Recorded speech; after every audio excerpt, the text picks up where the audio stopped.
Voici une liste de 50 expressions et connecteurs logiques essentiels pour enrichir vos lettres au format DELF B 1/B2.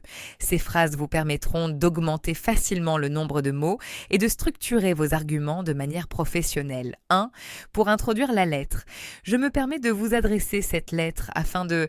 Je vous écris en tant que représentant de notre association de quartier, faisant suite à notre récente conversation téléphonique du 12 février. Je tiens à vous faire part de mon inquiétude concernant votre décision. C'est avec une grande attention que j'ai pris connaissance de votre projet. 2. Pour énumérer et structurer les arguments. Tout d'abord, il convient de souligner l'importance de ce lieu. En premier lieu, je tiens à préciser que cette mesure est injuste. Ensuite, il ne faut pas oublier l'impact écologique de tels travaux. Par ailleurs, il est important de noter que les citoyens sont opposés. De plus, cette situation entraîne une baisse de la qualité de vie. En outre, je voudrais ajouter que les coûts sont extrêmement élevés. Enfin, il est primordial de considérer l'avis des experts sur ce sujet. 3. Pour exprimer la cause et l'origine.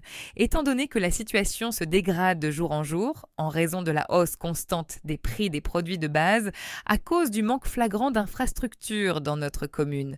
Grâce à cette initiative innovante, nous pourrons enfin évoluer. Puisque nous sommes tous concernés par le réchauffement climatique, 4. Pour exprimer la conséquence et le but, c'est pourquoi je vous propose de reconsidérer votre position. Par conséquent, il est nécessaire de mettre en place une enquête. Ainsi, nous pourrions améliorer durablement notre environnement. De ce fait, la sécurité des habitants sera totalement garantie. C'est pour cette raison que je conteste formellement ce projet. 5. Pour exprimer l'opposition et la concession. Certes, ce projet est coûteux, mais les bénéfices sont réels. Bien que cette décision soit moderne, elle ignore nos traditions. Cependant, je ne partage pas du tout votre avis sur ce point précis. Pourtant, la réalité du terrain est bien différente de vos chiffres. En revanche, cette solution semble beaucoup plus adaptée à nos besoins. Malgré vos efforts récents, le problème de propreté persiste encore. 6. Pour illustrer et donner des exemples, prenons par exemple le cas de la ville voisine qui a réussi ce pari. C'est-à-dire que nous devons agir avant qu'il ne soit trop tard. En d'autres termes, il faut changer radicalement de méthode, comme en témoignent les statistiques récentes publiées par l'État, notamment en ce qui concerne la protection des espaces verts. 7. Pour insister et exprimer une opinion forte. Il est indéniable que ce changement nuira à notre économie. Je suis fermement convaincue que le télétravail est l'avenir. Il ne fait aucun doute que les jeunes sont en faveur de l'écologie. Je tiens à insister sur le fait que la santé est une priorité absolue.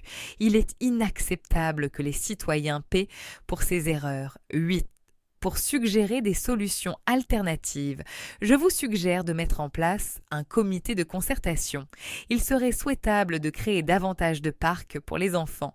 Je préconise une approche beaucoup plus humaine de ce dossier.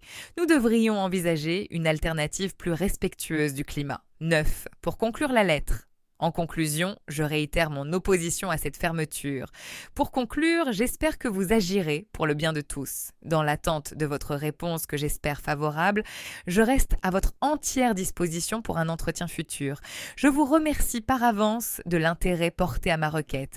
Je vous prie d'agréer, monsieur le maire, mes salutations distinguées, en espérant que ma demande sera prise en compte rapidement. Il est grand temps d'agir pour préserver notre patrimoine commun. Abonnez-vous à ma chaîne pour me soutenir.